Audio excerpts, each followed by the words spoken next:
This is an IELTS sample answer. Keep practicing to build confidence. To try a mock test with these questions, watch our mock test video. The link to the PDF document is in the first comment. Want to improve your IELTS writing skills? Check out our new IELTS writing channel. Let's start off by talking about household chores. Do you enjoy doing household chores? Why or why not? I enjoy some household chores like cooking because it's creative and relaxing. However, I don't like dusting as it feels repetitive and boring. Overall, I think chores are necessary to maintain a clean and organized home. What chores do you usually do at home? I usually handle cooking, washing dishes, and tidying up the living room. For example, I prepare dinner almost every evening and ensure the kitchen is clean afterward. These are my regular responsibilities. Is there any household chore that you dislike doing? Why? I dislike dusting because it feels never-ending and the dust seems to return quickly. For instance, cleaning shelves or furniture takes time, and it can be frustrating when everything gets dusty again so soon. Did you help with housework when you were a child? If yes, what did you do? Yes, I helped with simple tasks like setting the table for meals and watering the plants. For example, every evening, I would place plates and cutlery before dinner, which made me feel helpful. How do you divide house chores among your family members? We divide chores based on preferences and availability. For instance, I cook meals, my older brother does laundry, and my parents handle grocery shopping. This way, the workload is balanced and everyone contributes equally. That's the end of part 1. Now we are going to move to part 2. In this part, you will have 1 minute to prepare and then speak up to 2 minutes. Describe a time when you got lost. You should say when and where it happened, who was there with you, how you felt when you got lost, and explain how you eventually found your way. Last summer, my friend and I decided to spend the day hiking in Blue Mountain Park. It is a large park known for its beautiful forest trails and charming views.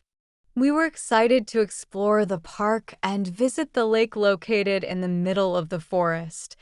The lake was said to be absolutely stunning with crystal clear water. The weather was perfect, and we thought it would be an enjoyable adventure. We followed the signs to the lake, but after a while, we took a wrong turn at a fork in the trail. The path became unfamiliar, and the trail signs disappeared. The forest looked the same in every direction. We realized we were lost and had no idea how to get back to the lake or where we were in the park. As the hours passed, we grew more and more anxious. The sun was starting to set, and we knew we needed to find our way out before it got dark. We tried retracing our steps, but nothing looked familiar. We kept passing the same spots.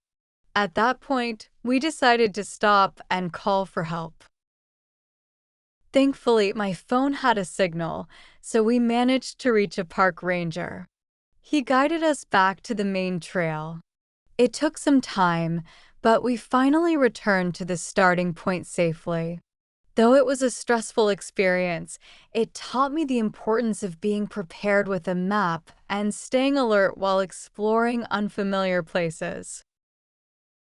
That's the end of part 2. Now we are going to move on to part 3. We'll continue discussing the topic of getting lost. How can people find their way when they are lost? When people are lost, they can use tools like a map, GPS, or compass. For example, if someone is lost in a city, they can check the map apps in their phone for directions. They can also look for familiar landmarks or retrace their steps. Staying calm is important as panic can make the situation worse. Do you think it is important to do some preparation before you travel to new places? Yes, preparation is key before traveling to new places. For instance, researching transportation options and knowing the location of important landmarks can make the trip much easier. It helps avoid confusion and saves time.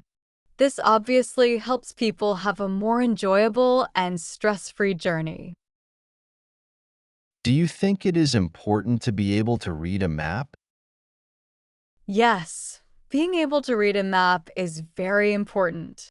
For example, in rural areas with no phone signal, a map is essential to navigate.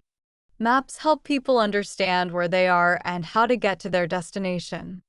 It provides clear directions and gives confidence to navigate unfamiliar areas. Is a paper map still necessary? A paper map can still be necessary in some situations. For example, if someone is hiking in a remote area with no phone signal, a paper map is a reliable backup. It doesn't rely on technology, so it can be used anywhere. Having a paper map ensures that you won't be completely lost if your device fails. Why do some people get lost more easily than others? Some people get lost more easily because they may not pay close attention to their surroundings. For instance, if someone is too focused on their phone, they might miss important signs. Anxiety or rushing can also lead to poor decision-making. People who stay calm and aware are less likely to get lost. How do people react when they get lost? People react differently when they get lost. Some stay calm and try to find their way using a map or GPS, while others may panic and feel anxious. This can lead to poor decisions and confusion. For example, they might walk in circles or make sudden wrong turns. That's the end of the speaking test. Good job.